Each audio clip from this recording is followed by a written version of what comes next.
Okay, I'm going to do just a quick overview of mainly this Col-Met Lowe's, well, I bought it at Lowe's, lawn edging, this metal lawn edging. Kind of a mixed review on it here. This is after a couple of years of installation. This bed here, I'm revamping this bed. So I was taking the opportunity to get all the Zoysia grass out of the edge of the edges of the bed, which had penetrated this stuff. And like I say, I'm lukewarm on this. For anyone who has Zoysia grass, I do not recommend this stuff because, see there, you can see it's inside the inside of the bed. It will penetrate any little bitty hole. You see this stuff, let me get a better view of it here on this side. It's 4.5 inches wide, I guess. I don't know the exact dimensions, you can look it up. But it puts together, you snap off little stakes. Everywhere the 8-foot sections come together, this is what happens. It will penetrate. The Zoysia grass will penetrate every little place. Now right here is not even a place where it came together. All this is right there is where two stakes go down and hold it. And where the stakes go down, which is periodically along through here, you can see one right there with a little bit of Zoysia grass penetrating it. And if you know anything about Zoysia grass, once you have a little, you have a lot. So with this particular edging, I do not, if you have Zoysia grass that spreads like crazy through the underground runners, I do not recommend this type of edging at all. It's you know, it's tough edging, it's durable, it goes in easy enough. I didn't film a video on that, but there's videos on that. And it could stand to be a little bit wider. I wound up pounding it in almost all the way flush with the ground to keep the runners from going underneath it. And for the most part, I've you know, kept it weed eated pretty good on top. So for the most part, I've done a good job on it not going under it or over it, but it goes through it. And there's just really not a whole lot that you can do about it going through it like this. You can see like right there is see it's already like a foot into the bed right here, which can be a problem. I mean, if you've got a bunch of plants on your edges, established plants, I've never had a lot in this particular bed, and as a matter of fact, right here, I'll get back to the edging in a moment, right here is an Old Glory lilac bush that I bought from Lowe's. Beautiful, it is just a beautiful bush, a little bit too expensive, but it's from the National Arboretum, and which means that you actually can legally take cuttings and sell them if you really ever wanted to. So that thing there was $65, I think. So yeah, it was way overpriced. But it's, yeah, just impulse buy. It was just beautiful. But that thing will get like 10 foot tall, 10 foot wide, maybe 12 foot tall. It's going to be a big bush. And in this end of it, see, this is a dead walnut tree. Well, mostly dead. It's trying to come back from the bottom. I would have taken it out, but I had bird eggs, so can't take it out quite yet.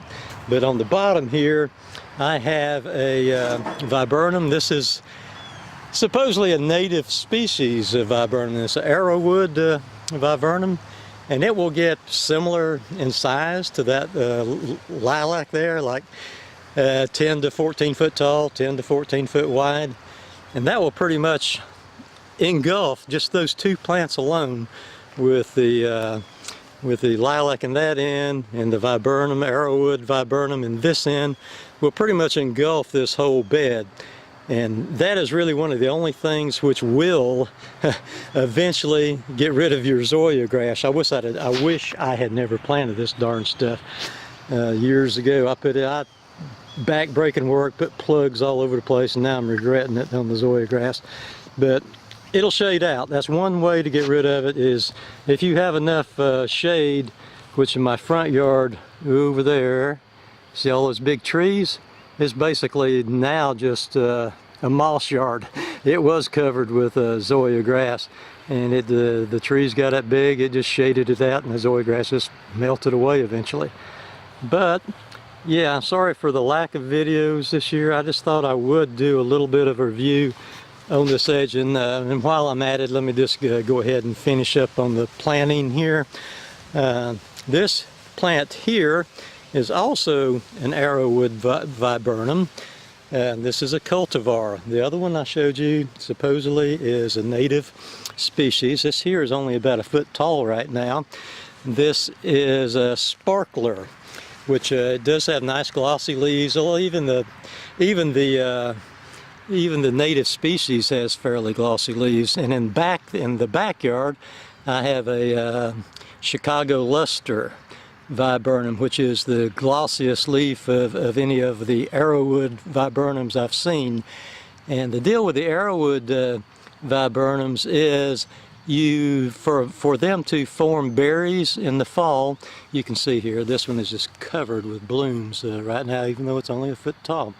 For them to form berries, you have to have, within somewhat close proximity, 2 different cultivars of viburnum.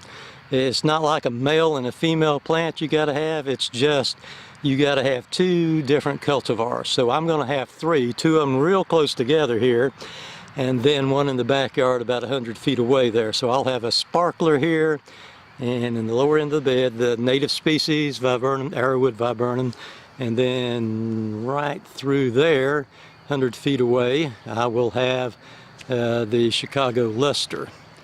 Those 2 big bushes there, I'm surprised they're still here, because every other large item I've got, the 16-inch snow this past December just crushed it, and those things held up. I don't know if they're a type of arborvitae or what. It's kind of got that kind of foliage, but they're bushier, rounder than a normal arborvitae. But anyway, let's get back to this stuff here. And if you do happen to get this too low or too high to suit you, it's easy to adjust later on. Some of this on the lower end, I'm going to raise it up a little and with a pickmatic and just hammer a few rocks right under the edge to raise it up. And now in my case with this stuff here, I don't really like the finished product to be more than about 1 inch above the ground whenever I get everything backfilled in and all, because the zoysia grass has more of a tendency to go underneath than it does over, and I can handle the over with a weed eater, and you can't really handle the under. Once it's under, it's under. So no more than 1 inch. And if you get it a little bit too low, but keep in mind this installation here has been in 2 years, so everything is settled in real good and all. You wouldn't really need to go to this do like this on a new installation, but on an old one, eventually things will settle. Just get your pickmatic, do like that, where it needs to be raised up a bit, and you just raise it up a bit like so. And then I got my various size rocks here that I've been digging out for 1,000 years in the garden, and you just take it right like so, and just hammer that rock in under the edge so it will hold there. It's better to use a rubber handle or a dead blow hammer rather than one of these. I couldn't find my dead blow or my rubber hammer. So see there, that will hold it up that inch what I want. So I'll take around this whole bed. If I was doing the whole bed, I mean a lot of it is already about where it needs to be, but I don't know, every 3 foot or so you need to put one of those rocks if it's trying to sink down on you. So getting it over a period of years, getting it the right height is no trouble, and it's good, durable, tough stuff. It's just that don't use it with zoysia grass.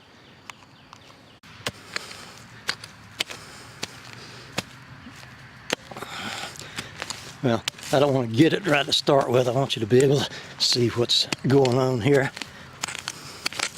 See, otherwise I would just be hitting right at it there.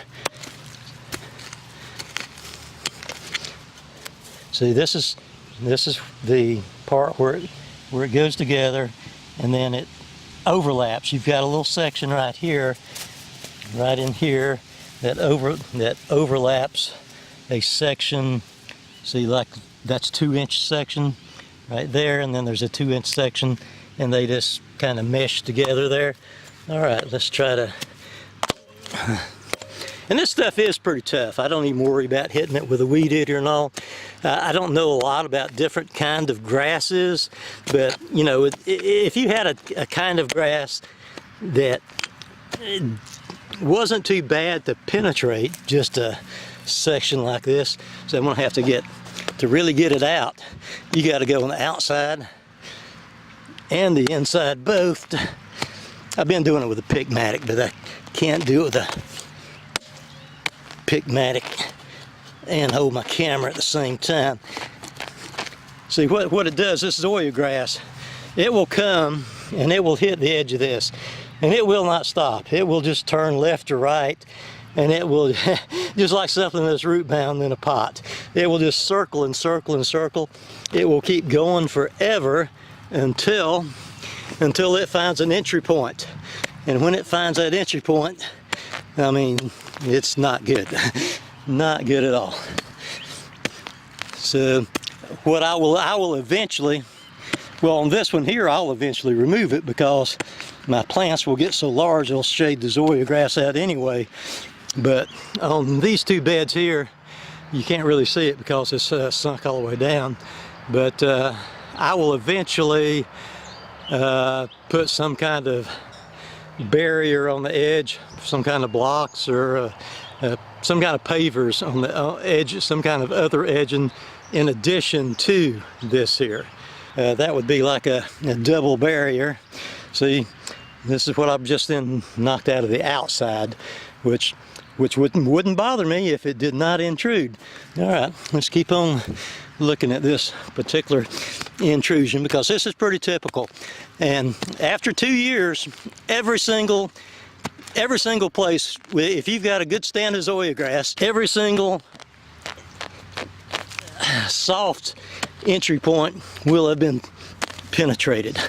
Every single last one. It just hits, and as you can see, it just runs. It just runs right straight down the side until it gets in. And even after you kind of dig it out like this, I mean, it's just stuck right there all the way on. Every 8-foot section will have a place like this, and we'll count them. See, there's 2 stakes that go in here. And the way this works, of course, you bend, then break the stakes off of this, and then you've got the 2 that overlap. You put a stake here and a stake here. All right, let's finish getting this stuff out here.